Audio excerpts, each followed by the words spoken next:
Today আমরা valence bond theory নিয়ে discuss করব। আমাদের ফিফথ সেমিস্টারে যেটা আছে মেনলি ভ্যালেন্স বন্ড থিওরি এবং হচ্ছে ক্রিস্টাল ফিল্ড থিওরি। এটা মেইন জায়গা। আর যেটা আছে mainly D block A block element is the lanthanides and অ্যাক্টিনাইটস।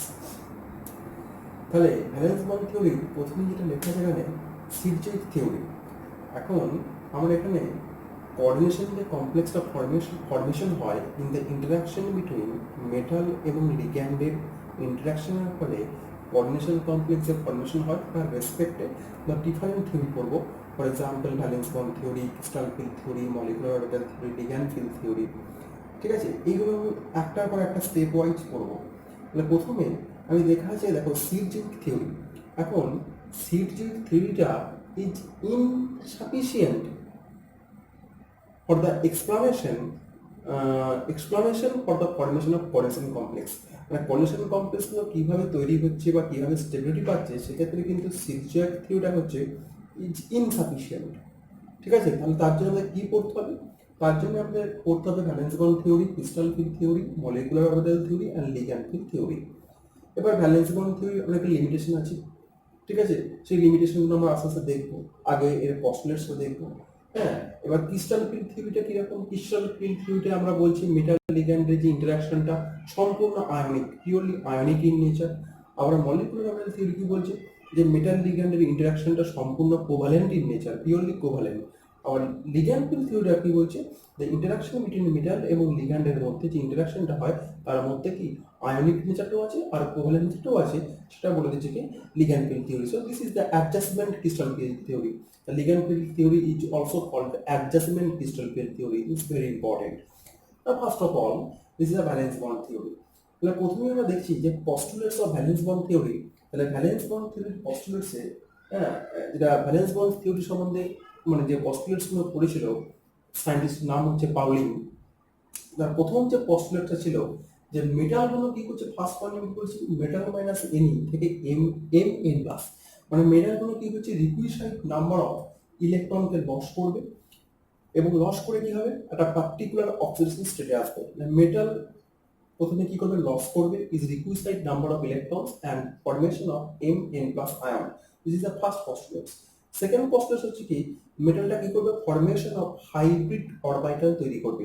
For example আমি এই জায়গাটা দেখতে থাকো যে ফরমেশন অফ হাইব্রিড অরবিটাল যে তৈরি করে দেখো আমরা একটা কমপ্লেক্স নিয়েছি Ap(F6)3-।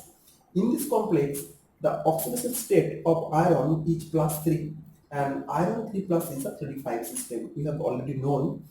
Now, the Ap3 plus the 3d5 system, দেখো 3d5, 4s, 4p, 4d, আমি just ground state লিখেছি। As the 3d5 is a 5 electrons, 1, 2, 3, 4, 5, and the 4s, 4p, 4d is vacant atomic orbital. So in this case, second point, formation of hybrid orbital তৈরি হবে। Hybrid orbital তখন তৈরি হচ্ছে, কোথা তৈরি হচ্ছে, number of atomic orbital participate, যতগুলো atomic orbital participate করছে ঠিক ততগুলো কি হবে, হাইব্রিড অরবিটাল তৈরি হবে। এখানে অ্যাটমিক অরবিটাল কে পার্টিসিপেট করছে, 4s একটা, 4p 3টে এবং 4p 2টো, that means 6 atomic orbital participate করছে। হাইব্রিড অরবিটাল আমার সেকেন্ড পয়েন্ট বলছে কি হাইব্রিড অরবিটাল তৈরি হবে। তাহলে কটা হাইব্রিড অরবিটাল তৈরি হবে, 6টা, 1 2 3 4 5 6।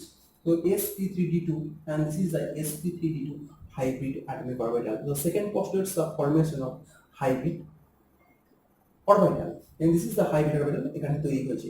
এখানে এটা মানে কোশ্চেন মানে হতেই পারে যে এখানে হাইব্রিড অরবিটালটা তো এটাও হতে পারতো যে d2sp3 d2sp3 আর sp3d2 দুটো পসিবিলিটি থাকতে পারতো। আমি এখানে দেখাচ্ছি sp3d2, কেন d2sp3 করলাম না একটু পরে আসছি, যেটা sp3d2 করলাম কেন, এটা d2sp3 হতে পারতো যদি ইলেকট্রনটা রিঅ্যারেঞ্জ হয়ে এখানে এসে যেত এক্সের স্টেটে, বা এটা এখানে এসে যেত তখন দুটো দিক ফাঁকা হয়ে যেত এবং ফাঁকা হলেই হতো d2sp3 হতো। d2sp3 কেন হলো না, কেন sp3d2 হলো, এটা পরে আসছি। আমি এইটুকু মেসেজ দিতে চাইছি যে সেকেন্ড পয়েন্ট হচ্ছে formation of hybrid orbital, hybrid orbital তৈরি হবে। The third point, ligand donate lone pair of electrons into the vacant hybrid orbital. এখানে লিগ্যান্ডটা কি, এখানে লিগ্যান্ডটা হচ্ছে F। এখানে F কি করবে, প্রথমে তার হয় লোন পেয়ার ইলেকট্রন কিংবা নেগেটিভ চার্জে কি করবে, সে ডোনেট করবে। এই যে F মাইনাস, তাহলে এখানে F ডোনেট করলো, this is the M minus, this is the donate করলো M মাইনাস। বলে 6 দ্বারা m মাইনাস এখানে কি হবে ডোনেট হবে। তো থার্ড পয়েন্ট দেখো স্যাটিসফাইড হচ্ছে এখানে ligand donate loan parable electrons for negative charge into the vacant hybrid orbital এবং করে APF63 মাইনাস তৈরি হবে। বা লাস্ট পয়েন্ট ভ্যালেন্স বন্ড থিওরির পস্টুলেটসের লাস্ট পয়েন্ট যে মেটাল যদি জিরো অক্সিজেন স্টেজ থাকে, মেটালটা যদি জিরো অক্সিজেন স্টেজ থাকে সেখানে টু টাইপসের বন্ড ইজ পসিবল। কি কি বন্ড হয়? একটা লিগ্যান্ড টু মেটাল, একটা সিগমা বন্ড হতে পারে। তাহলে এই বন্ড সিগমা বন্ড হলে লিগ্যান্ড টু মেটাল হচ্ছে সিগমা বন্ড। এই সিগমা বন্ডের পাশাপাশি another bond is formed, সেটা হচ্ছে কি metal to ligand pi bond, because metal যদি জিরো অক্সিজেন স্টেজ থাকে মেটালের মধ্যে ইলেকট্রন ডেনসিটি পাই, এবং যার ফলে কি হয় মেটাল টু লিগ্যান্ড একটা ব্যাক পাই বন্ড হওয়ার পসিবিলিটি থাকে, এবং যার ফলে যেটাকে আমরা কি বলি সাইনার্জিটিক এফেক্ট ওখানে কিন্তু অপারেট করে। তাহলে এগুলো হচ্ছে ভ্যালেন্স বন্ড থিওরির পস্টুলেটস, এবং আমি কিভাবে এটাকে নিয়ে এলাম এক্সাম্পলে আমি এটা দেখিয়েছি। পস্টুলেটসটা পরিণত ভ্যালেন্স বন্ড থিওরি। এবার যেটা আমরা দেখতে আসবো application of valence bond theory, কিছু কিছু কমপ্লেক্স নেব এবং কমপ্লেক্স নিয়ে সেই কমপ্লেক্স নিয়ে আমরা আস্তে ডিসকাস করবো যে কোন জায়গায় sp3d2 হচ্ছে, কখন d2sp3 হচ্ছে, কখন sp3 হয়, বা ঠিক আছে এই টাইপের কিছু কমপ্লেক্স নিয়ে আলোচনা করবো। এবং তারপরে দেখবো যে ভ্যালেন্স বন্ড থিওরির লিমিটেশনটা কোথায়, এবং যে জায়গা থেকে ভ্যালেন্স বন্ড থিওরির লিমিটেশন সেই জায়গা থেকে আমরা শুরু হয়ে যাবে ক্রিস্টাল ফিল্ড থিওরিটা। ওকে, সো নেক্সট আমরা ভ্যালেন্স বন্ড থিওরির কিছু অ্যাপ্লিকেশন এবার দেখবো। চলো আমরা এবার দুটো এক্সাম্পল নিয়ে নিই। একটা এক্সাম্পল নিয়েছি কি APF63 মাইনাস, একটা APCN তার হোল 63 মাইনাস। APF63 মাইনাসটা অলরেডি আমি বলেছি যখন আমি ভ্যালেন্স বন্ড থিওরির পস্টুলেটসটা আলোচনা করছিলাম, তবু আবার রিপিট করছি। দুটো কম্পাউন্ড দেখো সেম, অথচ অদ্ভুত দেখো APF63 মাইনাসটা হচ্ছে sp3d2 hybridised plus AP atom, whereas in case of APCN তার হোল 63 মাইনাসে এপিটা কি হচ্ছে দেখো, এপিটা হচ্ছে d2sp3 hybridised. How to possible, এই জায়গাটা কেন হচ্ছে তার এক্সপ্লেনেশন আমরা আসছি। In case of APHC3 minus, the oxidation state of AP3 plus is 35 system, and so the downstate the 35 4s 4p 4d. So in this case the atomic orbital 4s 4p and 4d participate to form the hybrid orbital. 4s 4p 4d কি করছে hybrid participate করছে, এবং therefore তারা sp3d2 hybridization করছে, এবং এখানে যে 5টা ইলেকট্রন আছে সেই 5টা ইলেকট্রন রিমেনিং এখানে বসে যাচ্ছে। d2 ফলো আপ করছে কি rule of maximum spin multiplicity follow up করে সেটা এখানে বসে যাচ্ছে। এবং এই ফলে আমার সেকেন্ড যে পয়েন্টটা খুব important point, formation of hybrid orbital তৈরি করতে হবে, এবং তাই দেখো সেকেন্ড পয়েন্টে হাইব্রিড অরবিটাল তৈরি করেছে। ঠিক আছে, এবং লাস্ট তিনটে যে পড়ে আছে দেখো শেষ তিনটে, সেটা হচ্ছে কি আনহাইব্রিডাইজড যে 4d অরবিটাল, এটা হচ্ছে আনহাইব্রিডাইজড।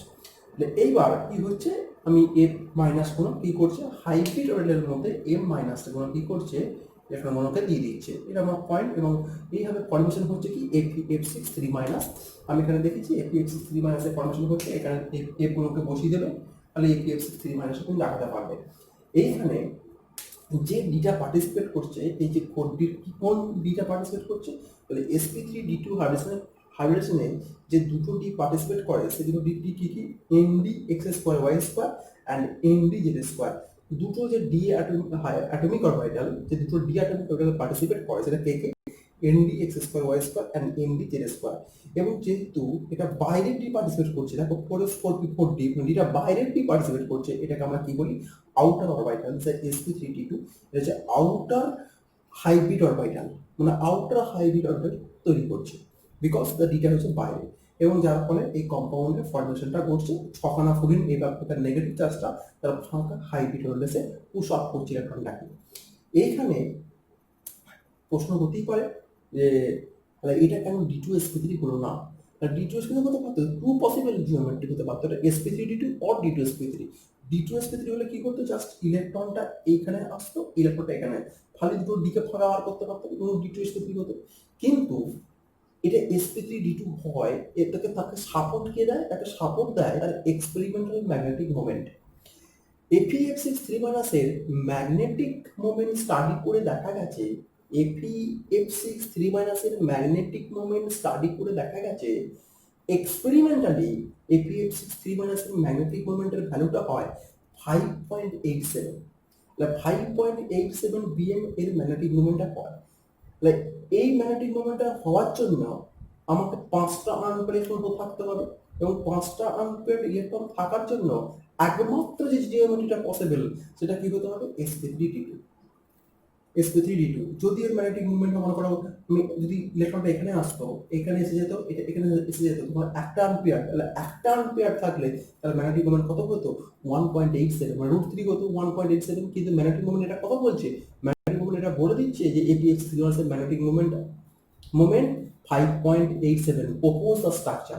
এটা বলে দিচ্ছে যে ম্যাগনেটিক মুভমেন্টটা এত ওপোজ দ্য স্ট্রাকচার। তার মানে যেহেতু ম্যাগনেটিক মুভমেন্ট এটা এক্সট্রিমলি 5.87 বিএম হয়, তারপরে ওপোজ স্ট্রাকচার অফ APX3 আছে, আয়রনটা কি হবে sp3d2 হাইব্রিডাইজেশন, এবং এটাই তার হবে তার ওপোজ স্ট্রাকচারের hybridization scheme. Whereas in case of APCN তারা হোলসিক 3 - দেখো সিমিলারলি ওখানেও AP দেখো 3+ আছে, এবার D5 সিস্টেম, এবং এখানে আমি দুটো স্টেট করছি, যেটা গ্রাউন্ড স্টেট এবং এক্সাইটেড স্টেট। গ্রাউন্ড স্টেটে কি 5টা ডি ইলেকট্রনসটা দেখো ইকুয়ালি ডিস্ট্রিবিউট আছে 5টা ডি অ্যাটমিক অরবিটালে। কিন্তু এক্সাইটেড স্টেটে কি হচ্ছে, ওই ইলেকট্রনসটা এখানে আসছে, এখানে আসছে, তার মানে কি এখানেও দুটো জিওমেট্রি পসিবল, sp3d2 এবং d2sp3। কিন্তু বলে দিচ্ছে এক্সপেরিমেন্টালি APCN তারা হোল 6 এর ম্যাগনেটিক মোমেন্টের ভ্যালু, এক্সপেরিমেন্টালি APCN তারা হোল 6 3 এর ম্যাগনেটিক মোমেন্টের ভ্যালু 1.87 বিএম। এটা বলে দিচ্ছে এটা প্রপোজ স্ট্রাকচার। তাহলে এই ম্যাগনেটিক মোমেন্টটা যদি হতে হয়, তার মানে সিস্টেমের মধ্যে থাকতে হবে একটা আনপ্যাড ইলেকট্রন। তাহলে একটা আনপ্যাড ইলেকট্রন থাকতে হয়, তার মানে নিশ্চয়ই এই কম্পাউন্ডে এক্সাইটেড স্টেটে সিএন লিগ্যান্ডটা বাধ্য করবে মেটালের ইলেকট্রনটাকে এই ডি এর মধ্যে নিয়ে আসতে। মানে সিএন কি করবে, ওকে এক্সাক্ট করবে যে ইলেকট্রনটাকে আমাকে এই জায়গায় যে আমার ইলেকট্রনটা এখানে 1 করে আছে, ইলেকট্রনটা এখানে চলে আসবে, পেয়ার আপ করতে তাকে বাধ্য করবে সিএন লিগ্যান্ডটা, এবং যার ফলে এখানে ইলেকট্রনটা এখানে রয়ে যাচ্ছে। তাহলে একটা পেয়ার, এবং এখানে যে দুটো ডি ব্যবহৃত হচ্ছে ইনার ডি, কারণ এটা 3D ডি মানে ইনার, এটা আলাদা 4s4 সেম এন লেভেলে আছে। এখানে 4s4 পার্টিসিপেট করছে, কিন্তু ডিটা কি 3D মানে ভেতরে ডিটা ব্যবহৃত হচ্ছে।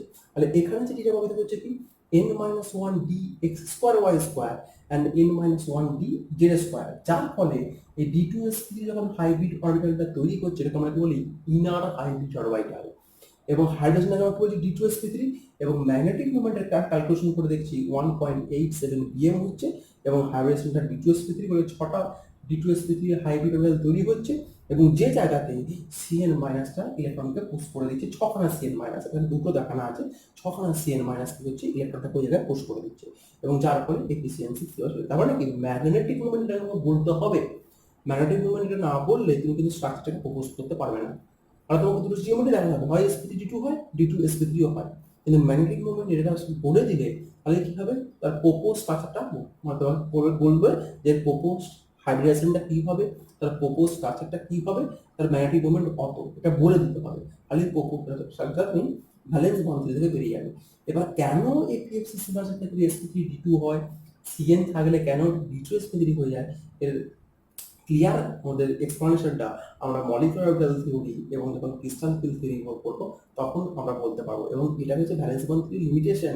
ভ্যালেন্স বন্ড থিওরি কি বলছে, দুটো জিওমেট্রি পসিবল, sp3d2 কিংবা d2sp3। ম্যাগনেটিক মোমেন্টের ডেটা বলে দিচ্ছে যে এটা হতে পারে, ম্যাগনেটিক মোমেন্ট ডেটা থেকে বলে দিচ্ছে প্রপোজটা এইটা, কিন্তু সে বলতে পারছে না ভ্যালেন্স বন্ড থিওরি যে কোনটা sp3d2 হবে, কোনটা d2sp3 হবে। That is the nature of the ligand, লিগ্যান্ডের নেচারের উপর কিভাবে ডিপেন্ড করছে সেটা কিন্তু ভ্যালেন্স বন্ড থিওরি কখনো বলতে পারছে না।